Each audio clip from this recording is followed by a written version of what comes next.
Philosophy of Bacon. Bacon belonged to the era of scientific revolution. He had an empirical approach.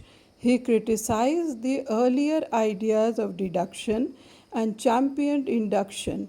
In his work, Numen Organum, he asks scientists to use the inductive analysis method to build laws based on facts which are more general, and he also believed that experiments in a controlled environment could be altered to suit human needs and requirements. Bacon also asks us to get rid of assumptions, which he calls idols. The first idol is the idol of tribe, meaning errors common to human beings. Second is the idols of cave, meaning errors made due to thinking of a person. Third is idols of the marketplace, meaning mistakes occurring due to usage and language. And the fourth is idols of the theater, meaning errors due to traditions. Such presuppositions hampered true knowledge, and therefore Bacon believed that scientific knowledge was power if it was used correctly. He predicted sharing knowledge would lead to scientific cooperation and teamwork which would help the world. Bacon वैज्ञानिक युग के दार्शनिक थे। वे अनुभववादी थे। इन्होंने अरस्तु एवं प्राचीन निगमनवादी सोच की आलोचना की। ये आगमन विधि के समर्थक थे। ये मानते थे कि विज्ञान शक्ति है।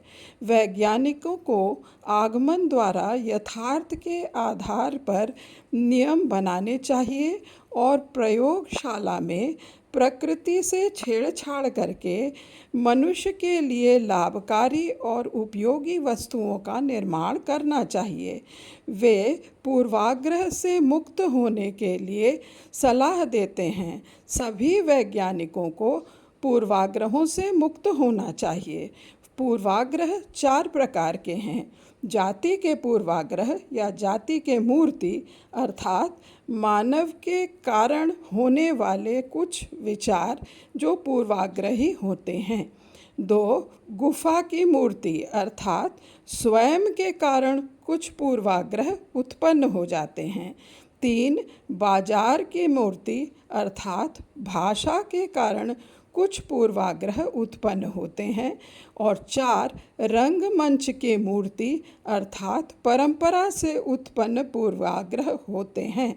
ये स्पष्ट ज्ञान के बोध में बाधक होते हैं। इसलिए वैज्ञानिकों को अपने तालमेल बनाकर आपस में सहयोग करके आदान प्रदान करके नए विचारों का सृजन करना चाहिए और मनुष्य के भलाई के लिए काम करना चाहिए। आज का टॉपिक यहीं समाप्त करते हैं। फिर आएंगे एक नए टॉपिक के साथ। नमस्कार।